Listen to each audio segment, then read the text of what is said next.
할렐루야. 오늘은 12월 3일 역대하 2장, 요한일서 2장, 나훔 1장, 누가복음 17장 말씀입니다.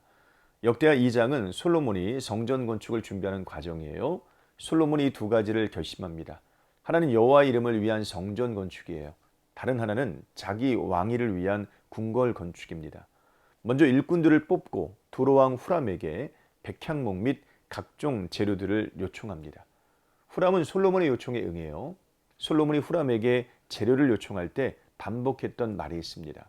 내가 건축하고자 하는 성전은 크니 우리 하나님은 모든 신들보다 크심이라. 솔로몬은 하나님께서 참으로 크시기에 성전을 정말 제대로 잘 지어야 한다고 강조합니다. 물론 그 어떤 건축물도 하나님에 비할 바가 아니라는 말도 곁들이죠. 솔로몬의 이 말은 각종 신들을 섬기던 두로 왕에게 한 것입니다. 오늘날로 치면 다른 종교를 믿는 자에게 하나님에 관한 교리를 설명한 것이죠. 이것은 다원주의 사회를 사는 우리에게 시사하는 바가 큽니다. 무례를 범해서는 안 되겠지만 전하지 않아서도 안 됩니다. 경우에 맞게 말해야겠지만 신앙을 숨겨서도 안 됩니다. 하나님을 믿는 믿음, 그리고 우리가 하나님에 거할 초소라는 진리를 잘 드러내시길 바랍니다. 요한일서 2장은 빛에 속하여 행하는 것이 무엇인지를 구체적으로 가르치죠. 하나님과 사귐 있는 사람은 어둠에 속한 행위를 해서는 안 됩니다.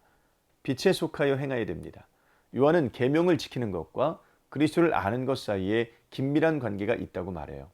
우리가 그의 계명을 지키면 이로써 우리가 그를 아는 줄로 알 것이요. 믿음은 숨겨지지 않습니다. 믿음은 마치 불과 같아서 그 빛과 열을 드러냅니다. 특히 본문은 우리가 지켜야 될 계명이 형제 사랑이라고 말하죠. 형제를 사랑하는 자는 빛 가운데 거하는 것입니다. 또한 이 세상에 속한 정욕과 자랑을 버려야 되죠.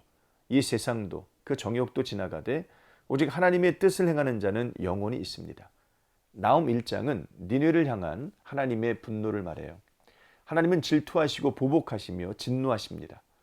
본문은 하나님의 사랑과 공의를 이렇게 표현해요.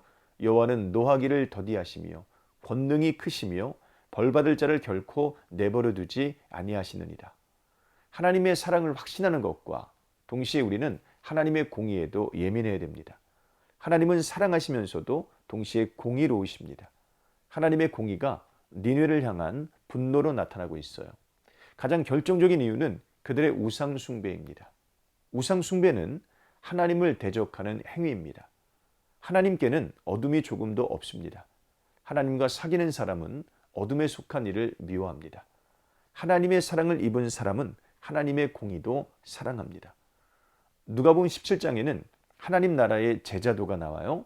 예수님은 제자들에게 형제 사랑을 가르쳐요. 작은 한 사람이라도 실족하게 해서는 안 됩니다.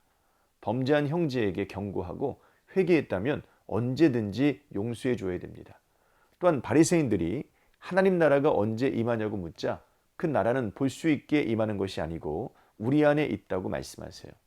당시 유대인들이 보편적으로 믿었던 것처럼 한 국가가 하나님 나라로 변화되는 것이 아니라 한 사람이 하나님 나라의 제자로 살아갈 때 하나님 나라가 된다는 뜻입니다. 마지막으로 예수님은 종말의 돌연성을 말씀하세요. 마지막 날은 마치 노아의 때처럼 그렇게 돌연히 임할 것입니다. 그러므로 우리는 매 순간 하나님 나라의 제자로 살아가야 되죠. 롯의 아내와 같이 세상 나라를 뒤돌아보지 말고 오직 하나님 나라를 향해 전진하시길 바랍니다. 오늘 하루도 이런 삶 사시기를 주님으로 축복합니다. 고맙습니다.